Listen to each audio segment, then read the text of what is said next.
డబ్బు, అనారోగ్యం, ఉద్యోగం, వ్యాపారం అప్పులతో బాధపడుతున్నారా? మీకోసమే మేనిఫెస్టింగ్ మిరాకిల్స్ 11 days ప్రోగ్రామ్. నమస్తే రమగారు. నమస్తే జీ. ఏదైనా చిన్న సిరీస్ స్టార్ట్ చేస్తారండి? 2 భాగాలు చెప్దామా? ఓకే. ముగ్గురు యక్షునుల కథ తమాషాగా ఉంటుంది. ఇందులో పెద్ద కాజు లాజిక్ అడగకూడదు, ఓకే. కథలాగా నడిచిపోతుంది అనమాట. పూర్వం ఎప్పుడో ఎన్నేళ్ల క్రితం ఒక పల్లెటూళ్ళలో ఒక రైతు ఉండేవాడు. ఆయనకి 2-3 కుమారులు ఉండేవాళ్ళు. పెద్ద పిల్లలంతా పనిచేసేవాళ్ళు. ఆఖరి వాడికి ఏం పెద్ద పని రాదు, కుర్రాడు. ఏదో అడుతూ పడుతూ తిరుగుతుంటేవాడు. జనరల్గా ఆఖరి పిల్లలకి ఏం పెద్ద పనులు రావు, అన్ని చోట్ల అంతే. పెద్దవాళ్ళు చేసేస్తుంటారు, చిన్నపిల్లలు ఏమో చిన్న చిన్నవి అందిస్తారు. కానీ అలాగే ఉంటారు రమగారు. అంతే అంతే మనం అదే చెప్పుకోవాలి. బాధ్యతగా ఉండే పనులు, ఇల్లు మోయటాలు అవి రావు జయ, అస్సలు రావు. కష్టం పాపం. ఆడపిల్లలైనా మగపిల్లలైనా అంతే, మరి జీవితాలు ఏం చేస్తాము. అయితే ఈ కుర్రాడు ఆఖరి వాడికి ఏమీ పని పాట ఉండేది కాదు. సరే వాళ్ళ నాన్న ఏమన్నాడు, 4 ఎకరాల పొలం ఉంది, పెద్దాళ్ళు ఇద్దరు చెరుకో 2 ఎకరాలు చేసుకుంటారు, పిల్లాడిని ఎక్కడైనా కమతానికో పనికో పెడతానని వాడిని పుచ్చుకుని, వాడు ఈ ఊళ్ళో ఉంటే ఇలాగే అల్లరి ఆడుతూ ఉంటాడని ఓ 18-19 ఏళ్ళు ఉన్న వాడిని తీసుకుని, 16-17 ఏళ్ళు ఉన్నాయనుకో, వెంబడి తీసుకుపోయాడు. తీసుకెళ్తే సరే వాళ్ళ ఊరు దాటాక ఇంకో ఊరు కనపడింది. ఒక 2 ఊళ్ళకి తర్వాత చిన్న చిన్న ఊళ్ళు, ఓ పెద్ద గుంపు సమూహం కనపడ్డారు వాళ్ళకి. అందరూ మగవాళ్ళు, ఏదో పని చేసుకుంటున్నారు వాళ్ళు. గుర్రాల మీద అవి ఇవి కడుతుంటే ఈ రైతు ఏం చేశాడు, దండం పెట్టి, బాబు వీడు మా అబ్బాయి, వీడి పేరు మంగళుడు అనమాట. మంగళుడు వీడికి ఏదైనా పని నేర్పించండి, మీ దగ్గర పెట్టుకోండి బాబు, ఏదైనా పని ఇవ్వండి అంటే ఆయన పక్కపక్క అనేవాడు. మేము ఏం పని చేస్తాం అనుకుంటున్నావు అన్నాడు. ఏ పని చేసినా బాబు, ఇంట్లో ఉంటే వీడేం పని చేయడు, తిరుగుతూ ఉంటాడు, మీ దగ్గర ఉంటే ఏదో ఒక పని చేస్తాడు, నేను తీసుకొచ్చా, చెప్పిన మాట వింటాడు, ఊరికే అల్లరివాడే కానీ అల్లరి చిల్లరివాడు కాదు, పర్వాలేదు, కాస్త మీ దగ్గర పెట్టుకోండి బాబు అంటే ఆయన పక్కపక్క అన్నవాడు. అలాగేలే, చెప్పిన పని చేయాలి మరి అన్నారు. అంటే సరే చెప్పిన పని చేస్తాడు, ఏదో నెలకింతని వాడి కోసం ₹1 పక్కన పెట్టండి, మీతో పాటే అన్నం పెట్టండి అన్నాడు. అని కొడుకు చెప్పాడు. ఎరా మరి పని నేర్చుకో, ఏదో ఒక పని నేర్చుకో నువ్వు వీళ్ళ దగ్గర అని చెప్పి కొడుకుని అక్కడ వదిలిపెట్టి వెళ్ళిపోయాడు. ఇంతకీ ఏమిటి, వాళ్ళు ఒక 40 మంది. ఆ 40 మంది దొంగలు. దొంగతనాలు చేయటమే వాళ్ళ వృత్తి. మంచి బలాఢ్యులుగా బ్రహ్మాండంగా ఉన్నారు, బాగున్నారు, గుర్రాలు ఉన్నాయి, ఏవో ఇళ్ళు వాకిళ్ళు ఉన్నాయి, వాళ్ళ పెద్ద పెద్ద గుడిసెలు పాకల్లాంటివి కనపడుతున్నాయి. తండాలాగా ఉందని ఆ తండాలో పడేసి పోయాడు నాన్న. ఈ మంగళుడికి రాత్రి ఏదో చపాతీలు పెట్టారు, తిన్నాడు, పడుకున్నాడు. అరే పొద్దున్నే వీడికి ఏవో కొన్ని పనులు రాత్రే చెప్పారు. నీళ్లు తేవాలరా నాయన మాకు అన్నాడు. అంటే సరేనన్నాడు. వీడు పొద్దున్నే లేచాడు. సరే అటు ఇటు చూసి అక్కడేవో 2 కుండలు ఉంటే ఒక కుండ చేత్తో పుచ్చుకుని దూరంగా ఒక వాగు కనపడుతుంది. నీళ్ళు తేవటం అంటే ఎక్కడి నుంచి తేవాలి, వాగులోంచో బావిలోంచో తేవాలి. అవును. వీడు పోయి వాగు వైపుకి, ఈ దొంగలంతా నిద్ర లేవలేదు, కొంతమంది పడుకున్నారు, కొంతమంది లేవలేదు, ఏదో పనులు చేసుకుంటున్నారు. ఒకళ్ళిద్దరు లేచిన వాళ్ళు చూసుకోవాలా వాళ్ళు ఈ పిల్లాడిని. వీడు మంగళుడు నడుచుకుంటూ పోయాడు. ఆ వాగు దగ్గరికి వెళ్ళి ఆ వాగులోకి దిగి నీళ్ళు ఇట్లా ముంచబోయేసరికల్లా కుండ సగం మునిగేసరికల్లా లోపల నుంచి నీళ్ళ నుంచి ఒక చెయ్యి బయటకు వచ్చింది. ఒక ఆడవాళ్ళ చెయ్యి, దానికి కంకణాలు, ఉంగరాలు, నాజుగ్గా తెల్లగా పువ్వుల్లే ఉంది. టక్కిన వీడు మణికట్టు పట్టుకునేసరికల్లా వీడు భయపడసా. మా టెంపరి వాడు వాడి బేసిక్ క్యారెక్టర్ టెంపర్తనం, భయం అదుపు లేదు వాడికి. వాడు చేతిని విదిలించేసుకుని బాగా విసిరి కొట్టేశాడు. విసిరి కొడితే ఆ విసిరే సమయంలో ఏమైంది, వీడి నెత్తి మీద ఏదో పెట్టి కొట్టింది ఆ చెయ్యి. కొట్టేసరికల్లా తల మీద దెబ్బ తగల కానీ నెత్తి మీద చేయి పెట్టుకున్నాడు వాడు. స్పీడ్గా నెత్తి మీద చేయి పెట్టుకున్నాడు. చెయ్యిని లాగబోయాడు, వదిలేసింది చెయ్యి, వెళ్ళిపోయింది నీళ్ళల్లోకి. వీడికి గుండు పగిలిపోయినట్టయింది. బయటకు వచ్చి చూస్తే వీడి నెత్తి మీద ఏదో పెట్టి కొట్టింది కదా, ఆ కొట్టింది ఏంటంటే అంత గిన్నె, అది పాత్రతో కొట్టింది. వీడు చేయి పుచ్చుకున్నాడు కదా, ఆ చేయి విదిలించుకుని ఆ చేయి వేసి వాడి నెత్తి మీద కొట్టేసరికి ఒక ఫ్రాక్షన్ ఆఫ్ సెకండ్స్లో జరిగిపోయింది ఇదంతా. వీడు మళ్ళీ ఆ చేతిని పట్టుకోపోయాడు కానీ అది నీళ్ళల్లోకి వెళ్ళిపోయింది. పైగా మాడ అదిరిపోయింది వాడికి. తల మీద కొడితే కళ్ళు బైర్లుగా అమ్మవు, మరి దిమ్మ తిరిగిపోతుంది. అది కాస్త వెళ్ళి ఎక్కడో పడింది ఆ గిన్నె. తీరా చూస్తే ఆ వాగు బయట అంత గిన్నె, దాని నిండా వజ్రాలు, రత్నాలు అవి తాపడం చేస్తున్నాయి. బంగారపు గిన్నెలు, చట్టి, కూర చట్టి ఉంటుంది చూడు, అటువంటిది. వీడు ఆశ్చర్యపోయాడు. ఆ తల తడుగుకుంటూ ఆ కుండ నిండా నీళ్లు ముంచుకుని గిన్నె చేత్తో పుచ్చుకుని పోయాడు. వీడు నెత్తి అడుగుకుంటున్నాడు. నెత్తి మధ్యలో ఏం చేస్తాడు, 2 చేతుల్లో 2 ఉన్నాయి అంటున్నాడు అనమాట. దగ్గరికి వెళ్ళేసరికి వాళ్ళు ఆశ్చర్యపోయారు, "మరి ఏమిట్రా, ఎక్కడి నుంచి చూస్తున్నావురా, ఏం చేస్తున్నావురా, నీళ్ళు ఎక్కడివిరా" అన్నారు.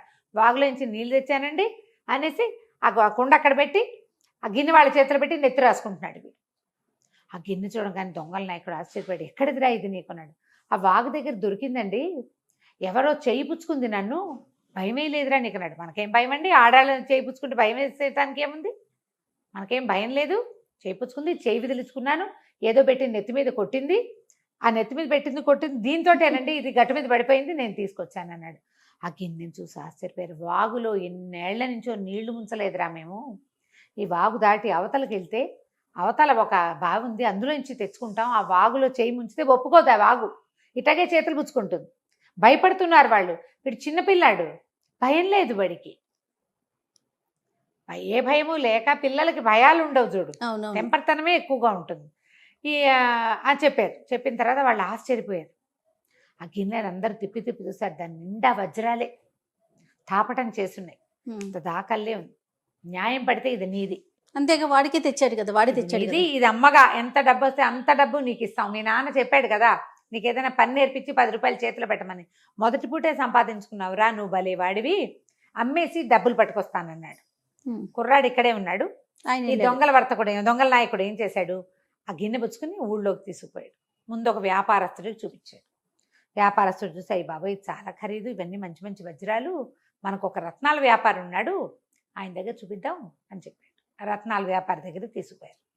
వ్యాపారి ఏం చేశాడు, బాగా తిప్పి తిప్పి చూసి దాని సంగతి తెలిసింది, అవి చాలా ఖరీదైనవి, ఆ గిన్నెలో నుంచి ఓడదీస్తే ఒక్కోటి కొన్ని కోట్లు చేస్తుంది.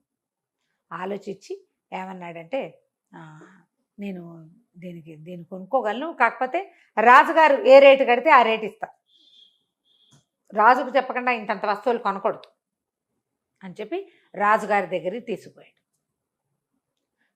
ఈ మన దొంగల నాయకుడు ఏమనుకున్నాడంటే కొంటారనుకున్నాడు. అదే రాజంటే అతనికి ఏం భయం, వాళ్ళు ఇది దొంగతనం చేసిన వస్తువు కాదు కదా. తీరా అక్కడికి వెళ్ళేసరికల్లా రత్నవర్తకుడు అన్నాడు, ప్రభు ఇది మా ఇంట్లో నుంచి పోయిన గిన్నె, అప్పుడెప్పుడో మా ఇంట్లో దొంగతనం జరిగింది కదా, ఈ గిన్నె మా ఇంట్లో నుంచే పోయింది అన్నాడు. ఈయన నాయకుడిని పట్టుకోమన్నారు రాజుగారు. సైనికులు వచ్చి బంధించారు. ఆ నాయకుడు ఏం చెప్పాడంటే, అయ్యా మేము దొంగలమే వృత్తిరీత్యా, కానీ మేము ఈ మధ్యకాలంలో దొంగతనాలు చేయలే, అసలు ఈ ఊళ్ళోకి రాలా మేము, ఈ మధ్య మేము ఈ వర్తకుడి ఇంట్లో దొంగతనం చేసింది కాదు, ఈ వస్తువు వాగు దగ్గర మా దగ్గర పనిచేసే కుర్రవాడికి దొరికింది, కావాలంటే మీరు పిలిపించండి, 39 మంది నా తోబుట్టువులు బంధువులు ఉన్నారు అక్కడ, కుటుంబం దొంగలం అందరం, ఒక కుర్రాడు ఉన్నాడు పల్లెటూరు వాడు, రైతు కొడుకు, కావాలంటే పిలిపించండి అన్నాడు. వీడికి ఏం భయం. సరే అక్కడి నుంచి రాజు కబురు చేసి పిలిపిస్తే అక్కడ నిజంగానే 39 మంది దొంగలు, ఒక కుర్రాడు, మొత్తం గుంపద్దరిని తీసుకొచ్చేసరికల్లా ఈ మన నాయకుడు చెప్పాడు మంగళుడికి, ఒరే నీకు దొరికిన గిన్నె ఈ వ్యాపారస్తుడు ఇంట్లో నుంచి దొంగతనం జరిగింది అంటున్నాడు అంటే, వీడికి అర్థమైంది వాడు అబద్ధం చెప్తున్నాడు, ఇలాంటి గిన్నెలు మీ దగ్గర ఉన్నాయా ఇంకా అని అడిగాడు. లేవు, ఇది ఒకటే గిన్నె అన్నాడు ఆయన. అనేసరికల్లా మంగళుడు అన్నాడు, ప్రభు ఇలాంటివి 11 పట్టుకొస్తాను మీకు. మామూలుగా లెక్క ఏదైనా పాత్రలు ఉంటే 6, 12 పెట్టుకుంటాం మనం, సెట్ కొనుక్కుంటాం, ½ డజన్ గ్లాసులు, ½ డజన్ కప్పులు, డజన్ లెక్క, ఇది ఒక్కటి ఉంది మీ దగ్గర, ఇది కనపడుతుంది కదా, ఇలాంటివి 11 పట్టుకొస్తా. నేను తెచ్చాక మీ వ్యాపారస్తులు ఎంత మోసగాళ్ళో మీరు తెలుసుకోవాలి. ఓ వస్తువు అమ్మడానికి వస్తే మమ్మల్ని జైల్లో పెట్టించడానికి పూనుకున్నాడు కాదు, వస్తువు కొట్టేయడానికి న్యాయమైన ధర ఇవ్వకపోగా మమ్మల్ని దొంగల్ని చేస్తున్నాడు అనేసరికల్లా రాజుగారికి ఈ గిన్నె మీద ఆశ పుట్టింది. అది ఇట్లా పట్టుకుంటుంటే ఆయనకు సంతోషంగా ఉంది, అది అలౌకికమైనదిగా తోస్తోంది. ఈ లోకంలోది కాదు ఆ గిన్నె, ఆ పనితనం ఇక్కడిది కాదు. రెండో వ్యాపారస్తుడు, మొదట వచ్చిన వాడు ఒకనాడు వ్యాపారస్తుడు, వాడు చెప్పాడు ఇది భూమి మీద తయారయ్యే వస్తువులాగా లేదు, చేత్తో చేసినట్టు లేదు అని. కొన్ని ఉంటాయి కదా అట్లా. అక్కడి నుంచి రాజుగారు అంటే, నువ్వు 11 తేగలవా అన్నట్టు. ఖచ్చితంగా తేగలను, ఈ గిన్నె నా చేతికి ఇచ్చేయండి అనేసరికల్లా వీళ్ళు రాజు ఏం చేశాడు, సరే నువ్వు వచ్చేదాకా ఈ 40 మంది జైల్లో ఉంటారు. ఓహో, మరి లేకపోతే వీడిని నమ్మి పంపితే గిన్నె పుచ్చుకుని పారిపోతేనో నమ్మలేం కదా. సరే అక్కడి నుంచి ఏం చేశాడు కుర్రాడు, సరేనన్నాడు. ఏడాది గడువు, సంవత్సరం గడువు, నువ్వు తేగలవంటే తెస్తా అన్నాడు. తెస్తా అనేసరికల్లా రాజుగారు ఒక గుర్రం తెప్పించి ఇచ్చారు కుర్రాడికి. వాడికేమొచ్చు గుర్రపు స్వారీ, వెళ్తాడు అంతే గుర్రం మీద ఎక్కి. సరే ఏం చేశాడు, అన్నా మీరేం కంగారు పడకండి, నేను తెస్తా, ఎక్కడ దొరికితే అక్కడికి వెళ్తా, ఇదేం మనం కొట్టుకొచ్చింది కాదు, ఆ వాగులో పడొచ్చింది, ఆ వాగు వెనకాల పడే వెళ్తా అని చెప్పాడు. చెప్పి సరేనండి, వాళ్ళ 40 మందిని అరెస్ట్ చేసి పారేశారు. మంగళుడు ఏం చేశాడు, ఆ గుర్రం వేసుకుని ఏదో 2 రోజులకి, 1 రోజుకి సరిపడా రొట్టెలు అవి మూట కట్టుకుని మెల్లిగా ఈ వాగు వెంబడి గుర్రం వేసుకుని బయలుదేరాడు. వాడికి చల్ అంటాను రాదు, టిక్కు టక్కుని వెళ్తాడు అంతే. అంతే. రైతు కూరాడు, చిన్నపిల్లాడు కూడా కదా, వాడు ఇంకా యంగ్స్టర్ కదా. అలా వెళ్ళగా ఆ వాగు ఏ ఊళ్ళో స్టార్ట్ అవుతుందో ఆ ఊరు చేరాక ఆ ఊళ్ళో ఏం చేశాడు, ఒక పేదరాజు పెద్దమ్మ ఇంటికి పోయాడు. వీడి దగ్గర ఏముంది, తెచ్చుకుని రొట్టెలు అయిపోయినాయి, మధ్యలో ఏదో కాయా కసురు తిన్నాడు, మధ్యలో దారిలో దొరికింది. పేదరాజు పెద్దమ్మ దగ్గరికి వెళ్ళి ఏదో ఒక పావలా ఇచ్చి భోజనానికి కూర్చున్నాడు. అన్నం తిన్నాక అడిగాడు, ఏంటి మీ ఊళ్ళో సంగతులు, ఈ ఊళ్ళో విశేషాలు ఏంటంటే, పెద్దమ్మలకైతే తెలుస్తుంది కదా, ఆ ఊళ్ళలో తెలిసేవి మరి, పుటకోళ్ళ అమ్మలకి వేదరాజు పెద్దమ్మలకి తెలుస్తాయి. ఏమిటి ఇక్కడ విశేషాలంటే, విశేషాలు ఏమిటంటే అన్నీ బాగానే ఉన్నాయి, అన్నీ బాగానే ఉన్నాయి.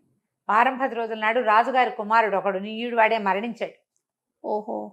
ఏం చేస్తాం, నగరం అంతా శోక సముద్రంలో మునిగింది. పిల్లవాడిని ఇంకా వివాహితుడు కాదు, చిన్నపిల్లాడు కదా, ఖననం చేశారు, పాతి పెట్టారు. పెట్టిన తర్వాత 2వ రోజు పాలు పోయటానికి వెళ్ళారు. ఆ ఖననం చేసిన దాని మీద ఎవరో దాన్ని పెళ్ళగించినట్టుగా కనపడింది. సమాధి చేశారు అబ్బాయిని, పడు లోపల పెట్టి పలకేశారు. పలక కదిలించినట్టు పెళ్ళగించినట్టు కనపడుతోంది. మళ్ళీ అంతా సరి చేశారు. మర్నాడు వెళ్తే మళ్ళీ పెళ్ళగించినట్టుంది. రోజు ఎవరో దాన్ని పెళ్ళగిస్తున్నారు. ఏం జరుగుతోందో తెలియదు. దానికి కాపలాలు పెట్టినా ఏమీ అవటం లేదు, ఏమీ అవటంలా. ఇది పరిస్థితి అని ఊళ్ళో పరిస్థితి అదంటే, సరే అదేమిటో చూడాలి, నేను చూస్తానన్నాడు. అంటే నవ్వొచ్చింది ఆవిడికి. సరే బాబు, రాజుగారి దగ్గరికి తీసుకెళ్తానని చెప్పి రాజుగారి బాకెట్లో తీసుకెళ్ళి దింపింది. రాజుగారు కూడా ఈ ఓల్డ్ స్టోరీ ఈవిడ చెప్పిన కథే చెప్పాడు. రోజు కాపలాలు వెళ్తున్నాం, మా వల్ల అవటం లేదంటే, నేను ఉంటానండి కాపలా అన్నాడు. అంటే ఇంతమంది సైనికులు ఉంటున్నా అవ్వట్లేదు రా నాయన, నువ్వు చూస్తే చిన్నపిల్లాడివి, సరే నీకేం కావాలో చెప్పు అంటే, ఓ విల్లు బాణము, ఓ గద, అలా కత్తి అలాంటివి ఇవ్వండి అన్నారు. ఓ కత్తి డాలు, ఓ విల్లు బాణము ఇచ్చారు.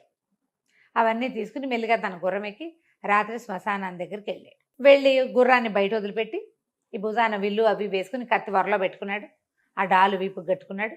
వచ్చి అట్లా ముందుకొచ్చి యువరాజు సమాధి ఎక్కడుందో దానికి అవతలగా కొంచెం కూతబెట్ట దూరంలో కూర్చొని చూడడం మొదలుపెట్టాడు. ఎవరు వస్తారా, ఆ సైనికులు కూడా ఉన్నారు. కానీ సైనికులు ఏమనుకున్నది, కుర్రాడు వచ్చాడు కాబట్టి వాళ్ళ సైనికుల్ని విత్డ్రా చేసేశారు. చేసేస్తే కాసేపట్లో అర్ధరాత్రి దాటాక చూస్తూనే ఉన్నాడు. వీడు నిద్రపోలే. వీడికి ఏమిటి, చిన్న కుర్రాడు, రాత్రిళ్ళు పడుకోకుండా చీట్లాట ఆడుకోవటం అలవాటు వాడికి. వాడికి ఎందుకు నిద్ర వస్తుంది, ఏదైనా కాలక్షేపం ఉంటే కుర్రాళ్ళకి అసలు నిద్రే రాదు.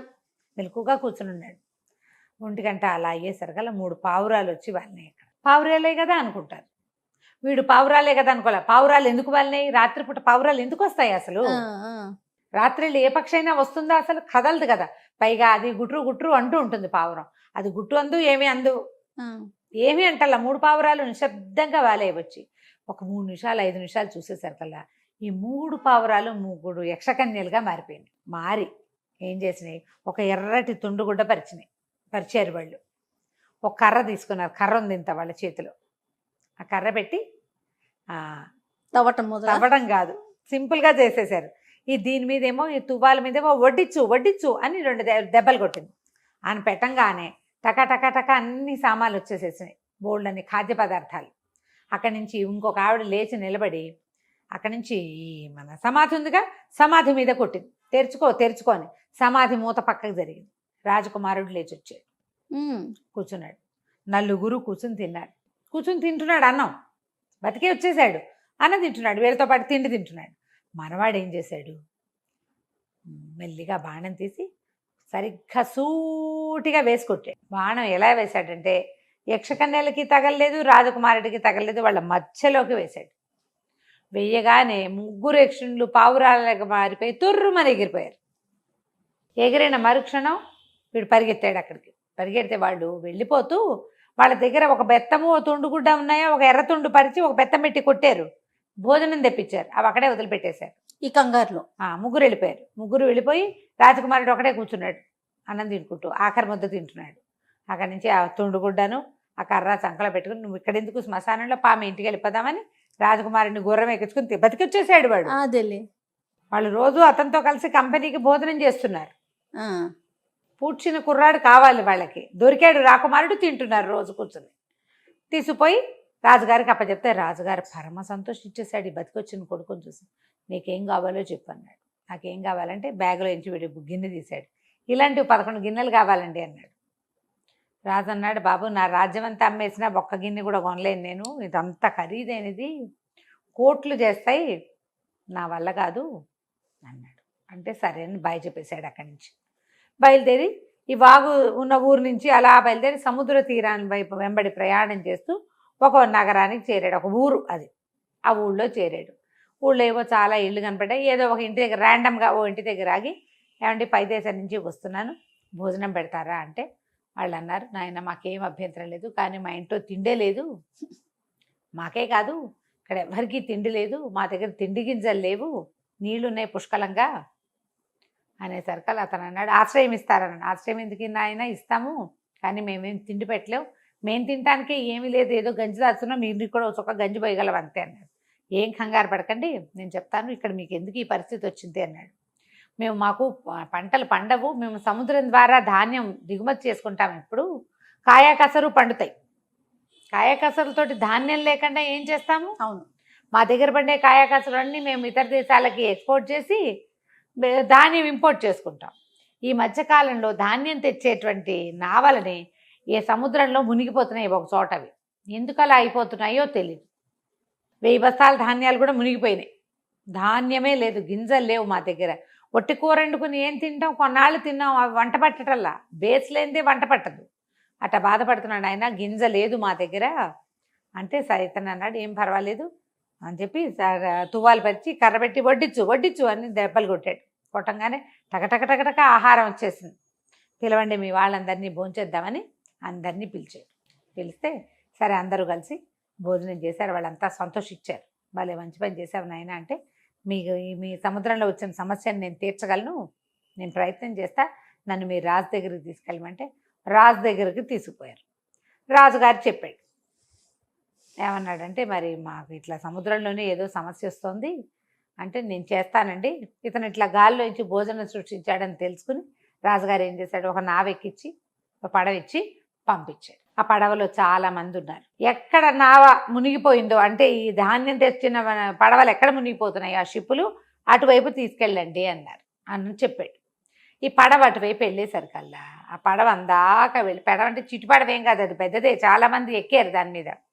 సముద్రంలో నుంచి ఒక చెయ్యి వచ్చింది పైకి, అదొక స్త్రీ చెయ్యి, దానికి కంకణాలు ఉంగరాలు అన్నీ ఉన్నాయి, అది ఇట్ట పట్టుకుని లాగేస్తుంది. ఓహో, ఇతను ఏం చేశాడు, ఆ డెక్క మీద నిలబడి కాళ్ళు 2 మెలికేసి దానికి కిందకి వెళ్ళాడు. ఆ చేతిని ఒక్క తోపు తోసాడు. మామూలు చెయ్యి అది, పెద్ద రాకాసి చెయ్యి కాదు, చెయ్యి పైకి లేస్తోంది, పట్టేసుకుంటుంది. ఈ పడవ తాలూకు తాడునో ఆ చుక్కాన్ తాలూకు కింద ఉండే కనెక్షన్నో పుచ్చుకు లాగేస్తోంది. అడ్డం బోర్ల పడిపోతున్నాయి అవి. అది నీటిలో ఉండే బలం ఏదో ఉంది దానికి. ఈ చెయ్యి పుచ్చుకుని ఇట్లా బలంగా తోసే సమయంలో ఏమైంది, చేతికి ఒక రత్న కంకణం, ఆ కంకణానికి ఉన్న సీల విడిపోయి ఆ కంకణం వీడి చేతిలోకి వచ్చేసింది. చెయ్యి పక్కకి వెళ్ళిపోయింది. ఆల్రెడీ వీళ్ళకి ఇంకో నావ వస్తుంది అట్నుంచి ధాన్యంతో, ఆ నావ సింపుల్గా వచ్చేసింది. ఆ చేయలేకపోయేసరికి ఆ కంకణం చేత్తో పుచ్చుకుని రాజుగారి దగ్గరికి వెళ్ళాడు. వెళ్ళాక రాజుగారు అన్నాడు, ఎంత పని చేసావు, నీ వల్ల కదా మాకు ఆ చెయ్యి కనపడలేదు, మేము పరిశీలించలేదు, ఇప్పుడు కాబట్టి తెలిసింది, ధాన్యం అంతా నీటి పాలైపోయింది, పోన్లే ఈసారి ధాన్యం అయినా వచ్చింది, అబ్బాయి నీకేం కావాలో చెప్పాను. కానీ మనవాడు తీసాడు గిన్నె, ఇట్లాంటి 11 గిన్నెలు కావాలి, 40 మంది జైల్లో ఉండిపోయారు, నిద్ర పట్టట్లేదు నాకు, నా వల్ల ఆ గిన్నె నాకు దొరక్కపోతే వాళ్ళు ఈ పరిస్థితికి వచ్చేవాళ్ళు కాదు, రోజులు గడిచిపోతున్నాయి, వాళ్ళంతా జైల్లో పడి మగ్గుతున్నారు, ఇట్లాంటి గిన్నెలు కావాలంటే ఆయన అన్నాడు, ఇది నాకు తెలీదు, నేనేం చేయలేను, మా దగ్గర లేవు ఇవి, నా కుమార్తెనిచ్చి పెళ్లి చేసుకో కావాలంటే అమ్మాయినిచ్చి పెళ్లి చేస్తాను. కుర్రాడు ఒప్పుకోవాలి, వద్దులేండి నా ప్రయత్నం నేను చేసుకుంటాను అన్నాడు. అయితే ఆ గిన్నెని బాగా పరిశీలించారు. రాజుగారు ఏమన్నాడంటే సైన్యాధిపతిని పిలిచాడు. యక్షుణులు భోజనం చేసే చోటు నీకు తెలుసు కదా అని అడిగాడు. సైన్యాధిపతికి తెలుసు అన్నాడు. అయితే ఈ అబ్బాయికి ఏం చెప్పాడంటే, బాబు ఒక పూట రెస్ట్ తీసుకో, యక్షకన్యలు భోజనం చేసే ఒక చోటు ఉంది మా రాజ్యంలో, కొంతమందికి తెలుసు, బహుశా ఈ పాత్ర వాళ్ళకి సంబంధించింది అయ్యి ఉండొచ్చు, ఎందుకంటే నేను ఒక చెయ్యి కొట్టింది అన్నావు, యక్షులు చేస్తారు ఇట్లాంటి పనులు అని చెప్పేసరికి సరేనని ఒప్పుకున్నాడు. మర్నాడు సైన్యాధిపతి 7 పగళ్ళు 7 రాత్రులు ప్రయాణం చేయించి యక్షపర్వతం దగ్గరికి తీసుకెళ్ళి దింపాడు. అదే పర్వతం, అక్కడే వాళ్ళు భోజనం చేస్తారు. ఒక కోట ఉంది, అక్కడ భోజనాలు చేస్తారు. మాకు ఎన్నో తరాలుగా మాకు తెలుసు, ఎప్పుడైనా వాళ్ళ వల్ల ఇబ్బంది వస్తుంది కానీ తరచూ వాళ్ళ వల్ల మేమేమి ఇబ్బంది పడమని చెప్పాడు. తను నా దారిని నేను వెళ్తాను, నువ్వు వెళ్ళిపోమన్నాడు. అక్కడి నుంచి తన దగ్గర ఉండే తుండుగుడ్డ, కర్ర, రత్తాల కంకణం, గిన్నె వాడి దగ్గరే ఉన్నాయి. సరే మెల్లిగా కొండ ఎక్కుంటూ వెళ్తే పైన ఒక కోట. ఆ కోటలో ఒక ముసలి వంటవాడు మాత్రమే ఉన్నాడు. లోపలికి వెళ్ళి వంటవాడి కనపడేసరికి వంటవాడు ఆశ్చర్యపడి, ఊరిని ఎట్ట వచ్చావురా నువ్వు మనిషివి, నువ్వు కనుక కనపడ్డావంటే విరుచుకు తినేస్తారు వాళ్ళు. తినడం అంటే లిటరల్లీ తినేయటం కాదు, ఏదో ఒకటి చేస్తారు. కనపడిపోక దాక్కుని చూడు అని చెప్పాడు. వీడు యక్షకన్యలను చూడడానికి వచ్చానని చెప్పాడు అతనికి. సరే భోజనశాలలో దాక్కోబెట్టాడు ఒక చోట. ఈ దాక్కున్న తర్వాత ఏమైంది, చీకటి పడింది, వంట చేస్తున్నాడు వీడు, బోళ్ళంత రుచికరమైన వంట. అందలు పాంజేబులు అవి చప్పుళ్ళు అవుతున్నాయి. అప్పుడు ఈ వంటవాడు కేకేశాడు, అమ్మాయి వంట అయింది వడ్డించనా అని అడిగితే 3 యక్షకన్యలు లోపలికి వచ్చారు భోజనం చేయడానికి. భోజనశాలలో 3 కూర్చున్నారు.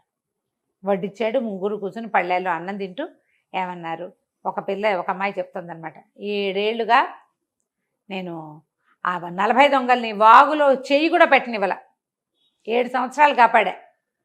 ఆ కుర్రాడెవడో వచ్చి నా రత్నాల కొంచెం కాస్త తీసిపోయాడు, వాడు వచ్చి నీళ్లు ముంచేశాడు దొంగమొహం అని అనేసరికల్లా రెండోదంది, ఆ కుర్రాడే కదా బాణం వేశాడు, అనవసరంగా భయపడి నా తువ్వాలు నా కర్ర అక్కడే వదిలిపెట్టేశాను అనేసరికల్లా మూడో అమ్మాయింది, ఓసే మీకు అర్థం కావట్లేదు నేను చెప్పే మాట, ఈ 2 పనులు చేసిన వాడే సముద్రంలో నా చేయిపుచూ తోసేసి నా కంకణం కాస్త కొట్టేశాడు, భలే కుర్రాడు, వస్తువులు పోగొట్టుకున్నావు, నాన్నకేం సమాధానం చెప్పాలో తెలీదు, మన శక్తులన్నీ వాడు లాగేసుకున్నాడు, ఖాళీగా కూర్చున్నాం అంటుంటే ఈ వెనకాల నుంచి కుర్రాడు అడిగాడు మంగళుడు, ఆ పనులన్నీ చేసిన కుర్రాడు కనపడితే మీరేం చేస్తారు అని. ఏమీ చెయ్యం, మాతో పాటు కూర్చోబెట్టుకుని అన్నం పెడతాము అన్నారు.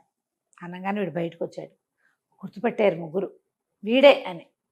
సరే కూర్చో మాతో పాటు భోజనం చెయ్యి అని కూర్చోబెట్టారు. కూర్చోబెడితే వీడికి ఆ గిన్నె కావాలి, అలాంటి 11 గిన్నెలు కావాలి కదా.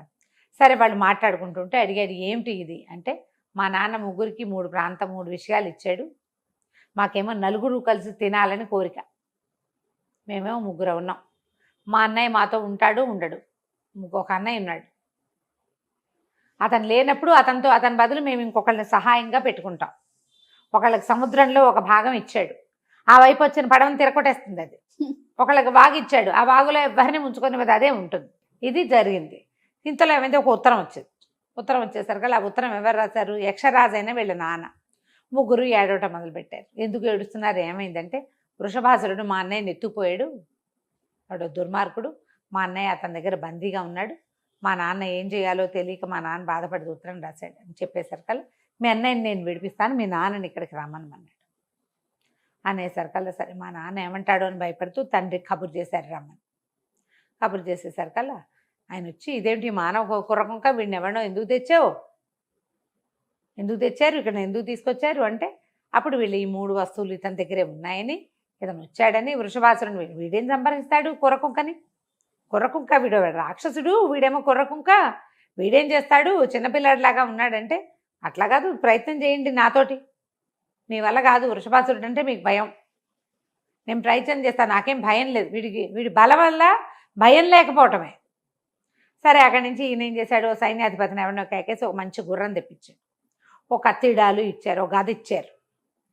ఆ గుర్రం మీద ఒక్క ఎగిరి కూర్చుంటాడు. వీడు ఇన్ని రోజుల నుంచి గుర్రం తోలి ఉన్నాడు, స్వారీ వచ్చేసింది వాడికి. ఇంకా అనిపించింది వీడు ఏదో పని చేస్తాడు నిజంగానే. వీడు కాస్త వీళ్ళు ఆ గుర్రంతో పాటు గుర్రం తీసుకుపోతుంది ఆటోమేటిక్గా. ఆ వృషభాసురుడు ఎక్కడున్నాడో ఆ కోట దగ్గరికి తీసుకెళ్ళి తలుపు కొట్టాడు. వృషభాసురుడు ఉన్నాడంటే వాళ్ళు అక్కడున్న 2 రాక్షసులు, ఏమిటి నువ్వు ఎవడివి, వృషభాసురుడిని చూస్తేనే గుండె పగిలి చస్తావు నువ్వు, పొమ్మన్నారు. వీడేం చేశాడు, ఒక్క ఎగిరి గుర్రం మీద నుంచి ఆ కత్తి పుచ్చుకుని 2 మీదకి దూకాడు. చెరుకోసారి కత్తితోటి మిరకాయలు కోసేసి 2 ద్వారం లోపలికి పడేసాడు. పడేసరికి ఇక్కడ ఏదో సందడి అవుతోందని ఆ వృషభాసురుడు అన్నవాడు బయటకు వచ్చాడు. తరిగిన తలకాయలు కనబడేసరికి వాడు ఎవడరా, నా ద్వారపాలకుని చంపిన వాడు ఎవడు అని పరిగెత్తుకుంటూ బయటకు వచ్చాడు. వచ్చేసరికల్లా సరే వీడు అన్నాడు, నీ దగ్గర యక్షరాజకుమారుడు వాడు మాకు ఇచ్చేయి అంటే, నేను ఇవ్వను, యక్షులతోటి పని చేయించుకోవడానికి వాడు నాకు కావాలి, సుకుమారమైన పనులన్నీ యక్షులే చేస్తారు, నాకు కావాల్సిందేనన్నాడు. కాదు, అప్పుడు మన ఇద్దరం ద్వంద్వ యుద్ధం చేద్దామన్నాడు. వాడేమో ఏకంగా 8 అడుగులు ఉన్నాడు, వీడు 5.5 అడుగుల అబ్బాయి. వాడు ఏం యుద్ధం చేస్తారు? కాకపోతే వీడికి ఏమిటి, వాడిట మీదకొస్తే తప్పుకునే తెలివి ఉంది వీడికి. వాడు పరిగెత్తుకొచ్చినప్పుడల్లా వీడు తప్పుకుని అంటాడు, ఏమిటి పిల్లాట్లాడతావు, సరిగ్గా యుద్ధం చేయటం రాదా నీకు అంటాడు. వాడు ఏదో గద విసిరేసేసారు కల వీడు తప్పుకున్నాడు, కానీ తన గదని మాత్రం వాడి మీదకి విసిరేశాడు. వాడికి ఆయువు పట్టు మీద తగిలి ఆ వృషభాసురుడు పడిపోయాడు. ఇది కేవలం వాడిలో ధైర్యం, భయం లేకపోవడం తప్ప వాడికి ఏం సాహసం శౌర్య పరాక్రమాలు ఏం లేవు. అవును. వెళ్ళిపోయాడు. లోపలికి వెళ్ళి ఏం చేశాడు, ఆ రాజకుమారుడు వెతికితే ఆ కోటంతా ఎవ్వరూ లేరు. అంతా వజ్రాలు, మణులు, మాణిక్యాలు, బంగారంతో నిండిన గోడలు, వాకిట్లో 2 ద్వారపాలకులు, లోపల ఆ రాక్షసుడు. వాడు చచ్చిపోయాడు, ఎవ్వరు లేరు. ఒక చెరసాలలో ఉన్నాడు ఈ రాజకుమారుడు. తను పరిగెత్తుకుంటూ వెళ్ళి రాజకుమారుడిని ఊడదీసి బయటికి తీసుకొచ్చాడు. తను గుర్రం ఎక్కించుకుని వెళ్ళిపోదామంటే, సరే నువ్వెవరు ఏంటి అని కనుక్కుని యక్షరాకుమారుడు ఏమన్నాడు, మా నాన్నని మా చివరి చెల్లెల్ని పెళ్లి చేసుకుంటానని ఆయన వేలుకున్న ఉంగరం ఇవ్వమని అడుగు. మా చెల్లెలు నీ పక్కన ఉంటే నీ మొత్తం జీవితం అంతా పండగే. ఆ ఉంగరం ఉన్నవాడికి ఎక్కువ బలం ఉంటుంది. నువ్వు అడుగు, నన్ను రక్షించావు కాబట్టి ఆ 2 అడిగి తీసుకోమన్నాడు. సరే వీళ్ళు ఇద్దరు కలిసి వెళ్ళిపోయారు. ఆ 3 యక్షకన్యలు తండ్రి ఉన్న చోటుకి వెళ్ళారు. మాసేపు మాట్లాడుకున్నాక, నీకేం కావాలో అడగమంటే, ఇతను మీ అమ్మాయిని ఇచ్చి పెళ్లి చేయండి, మీ వేలుకున్న ఉంగరం ఇచ్చేయండి అన్నాడు. అంటే ఆ ఉంగరం వీడి దగ్గర ఉంటే ఆ యక్షరాజు ఏమీ చేయడు వాడిని. వాడు ఆయువు అయ్యేదాకా యక్షుల వల్ల వాడికి భయం ఉండదు అనమాట. కొన్నాళ్ళు పోయాక నా పిల్ల నాకు కావాలనిపించింది అనుకో, ఆయనకి పిల్లని తీసుకెళ్తాడు. ఉంగరం ఉండటం వల్ల వీడికి ఏం జరగదు. అందుకని ఆ అబ్బాయి చెప్పాడు అనమాట. అక్కడి నుంచి సరే అమ్మాయి అమ్మ కూడా ఒప్పుకుంది. ఈ కుర్రాడు యక్షరాజకుమార్తెను పెళ్లి చేసుకుని ఆ ఉంగరం వేలికి పెట్టుకుని, ఇలాంటి 11 పాత్రలు కావాలని అడిగి మొత్తం 12 పాత్రలు పుచ్చుకుని ఆ భార్యతో సహా గుర్రం ఎక్కి వచ్చేసాడు. ఈ ఊరు వచ్చేసరికల్లా ఆఖరి రోజు, సంవత్సరమైంది అప్పటికి. ఇతను బయలుదేరి వీళ్ళని 40 మంది దొంగల్ని ఉరిదీయబోతున్నారు. తను పరిగెత్తుకుంటూ వెళ్ళి ఊరు ఆపించి రాజుగారికి చెప్పాడు. 12 గిన్నెలు పేర్చాడు. మీ వ్యాపారస్తుని పిలవండి ఒకసారి అంటే పిలిపించారు. వ్యాపారిని పిలిపిస్తే, ఈ 12 గిన్నెల్లో మీ గిన్నె ఏదో గుర్తుపట్టండి అని అడిగితే, ఎట్లా గుర్తుపడతాడు, ఆ గిన్నె అసలు అతనిది కాదు కదా. వ్యాపారస్తుడిని నమ్ముతాడు రాజు, ఎందుకంటే వాళ్ళ ఇంట్లో వాళ్ళ దేశంలోనే చాలా సంవత్సరాలుగా ఉన్నాడు కాబట్టి. దొంగల్ని నమ్మరు సహజంగా. మేము దొంగలమని ఒప్పుకున్నాం కదా, వస్తువు తెచ్చినవాడు దొంగ ఎప్పుడు కూడా. దాంతో కుర్రాడు అన్నాడు, చూసారా వీళ్ళు ఎంత అన్యాయంగా ప్రవర్తిస్తున్నారు, మరి వీళ్ళని ఏదైనా శిక్షించండి, మా అన్నయ్యని వదిలిపెట్టండి అంటే 40 మంది దొంగల్ని వదిలిపెట్టారు. రాజుగారికి సంతానం లేదు. ఆయన ఏమన్నాడంటే, ఇట్లా యక్షకుమార్తెని తీసుకొచ్చావు, నాకు నచ్చిన ఒక గిన్నెని 12 గిన్నెలు చేసావు, నువ్వే యువరాజుగా ఉండు, నా తదనంతరం రాజ్యం తీసుకుందు కానీ తన దగ్గరే అట్టు పెట్టుకున్నాడు. మంగళుడు వాళ్ళ అమ్మని నాన్నని కూడా తన దగ్గరికి తెచ్చుకున్నాడు. కలకాలం ఆ రాజ్యానికి రాజుగా ఉన్నాడు. వాడి జీవనం తర్వాత, వాడి మరణం తర్వాత వాడి భార్య యక్షలోకానికి వెళ్ళిపోయింది. కథ కంచికి మనం ఇంటికి. నమస్తే రమ్య గారు. నమస్తే.